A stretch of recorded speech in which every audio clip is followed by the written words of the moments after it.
Good day and welcome to this, the Jebro's Mesmer spec, which is very much a this is a Phantasm spec. I've nicknamed it the MILF spec. The Mesmer I like Phantasms spec. So MILF, but in brackets PH for the Phantasms, because Phantasms isn't spelled with an F, as we know. But yeah, I thought that was quite a nifty little name. But I'm not professing that this is the best Mesmer build. I'm not saying I'm the best Mesmer player. This build is mainly for newbies. Also, I'm not sure if top players use it as much at all. It seems like a logical build for me. I played the Mesmer at launch, and in structure PvP, it just isn't my play style. But I do play Mesmer in World v World, but it's a very, very tanky spec because I'm a commander. So, as you can see, this is my Mesmer here. He is Jebro. He is my first character. Basically, what I've gone for is this is a Phantasm spec. I don't shatter. I'm not the best DPSer in the world, if I'm honest. Especially fast moving. Not the best kiter in the world. But this spec really, I just find it fun because I can range a lot and I can escape, and it's really fun to play. And if you're a new player, I think you'll have fun with this spec as well. And I think if you're a experienced player, maybe you've played around with this variation as well. It's based mainly off crit damage. You can see I've got a critical chance of 52% and crit damage of 40%. The two weapons I've gone for, as you can see, there is a great sword, and I've gone for the staff as well, gargoyle staff, which looks rather cool. So the runes, I'm just going to go through the runes first. I've gone for a full set of Lissa runes. It's basically to get that extra crit chance. When you use the healing skill, you do gain a boon for 10 seconds. Now, I've got the signet, so in this spec you can either use the signet or you could go for that as well, because it's got a 20-second cooldown, and it does heal you for each illusion you have active as well. So it's just as beneficial as the signet, but the signet is just permanently healing you. And the idea of this build is to keep phantasms and clones up all the time. So either of those two heals, I think, really are probably worth a try. I might try the other heal just because I can get the extra use out of the 4-piece. Lissa runes, basically, because I don't want to use I don't just use one thing all the time. I practice around and I flip around all the time as well. So the runes I've gone for on the sigils I've gone for on the weapons are both energy on the sword and energy on the staff. That's mainly to get as much dodge as I can, as much endurance as I can, so I can actually create more clones, which is what this build essentially is for. Keeping up clones all the time, keeping up my dodge so I can avoid a lot of damage, because I haven't got a bit of avoidance on damage, but my condition removal is quite low, and yeah, that can potentially screw me up at times, especially against necros and grenade NGs. So PvP Berserker's Amulet, which is kind of obvious for the precision mainly, and for the crit and for the power. So all for damage, a tiny bit of extra health, but that isn't really that vital and important to the build. It's just for a tiny bit of extra health. Okay, so going to go through the traits right now. So I've gone for a 30-20 0-20 0 spec. Like again, I'll say this is. I'm not sure if this is not the best spec in the world. I'm not saying it's the best spec ever. But it's the spec I'm playing around with, and the one I'm finding fun. And I think any player will have potential fun with this. And it's just good for me and my play style. So there's different specs for everyone. So as you can see, I've gone for 2, which is Halting Strike in the Domination tree first, which is dealing damage when interrupting a foe, which is really, really good.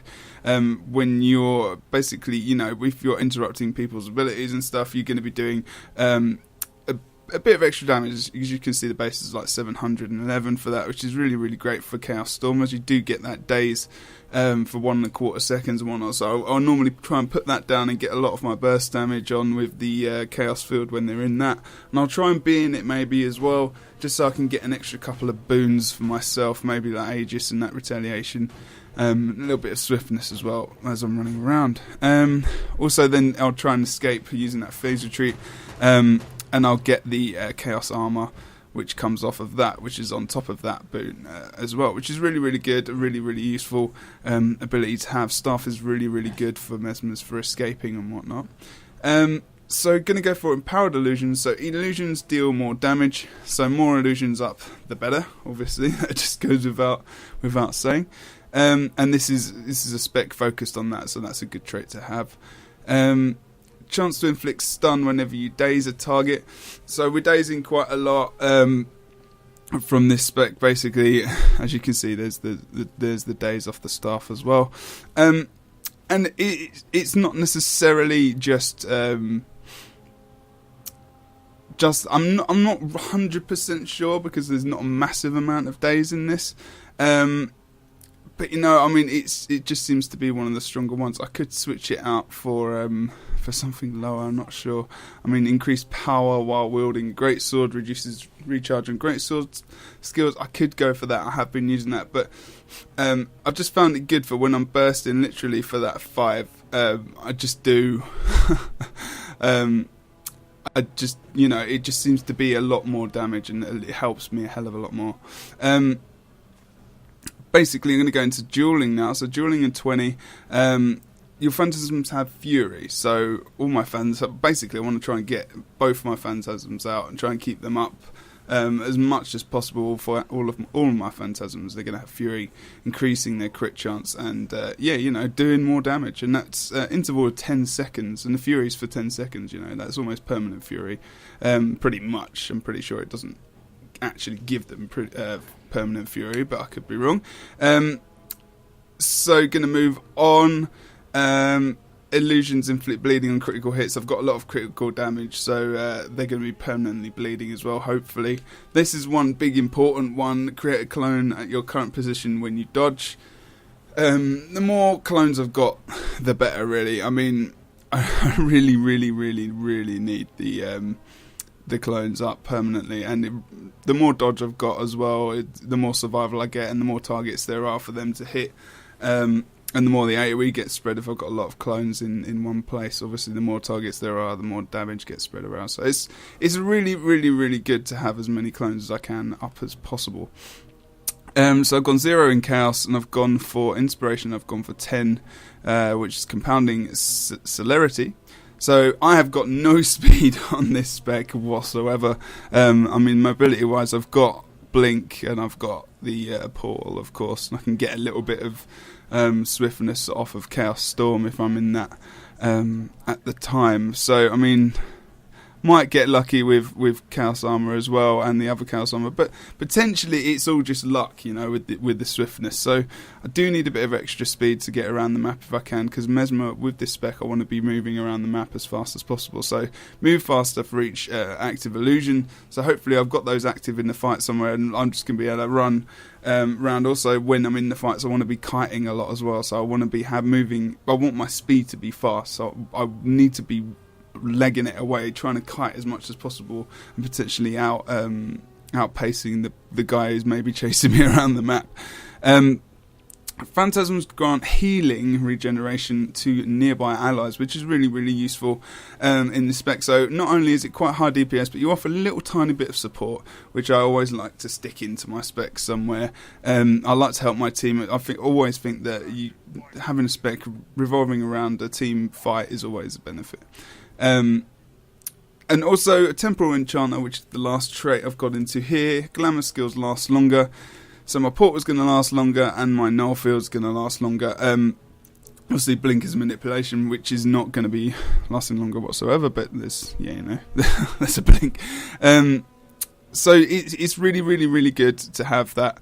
I mean, you can see the 12 seconds instead of the actual 10 seconds, so you've got two extra seconds to actually use that Portal, which in a lot of cases is really, really, really damn useful, especially if you want to do some Portal clutch plays as well with your team. I mean, even if you're a solo player running around, the extra 2 seconds in the solo queue is going to help any guys who aren't really aware of any new players who aren't really aware of portals and how they also work, they can just use it and, you know, help out your team. You can port out to the side nodes and back to mid and whatnot, and just pop a little bit of DPS, then go back to another point. And that extra 2 seconds is a long time when you're in a team fight, anyway.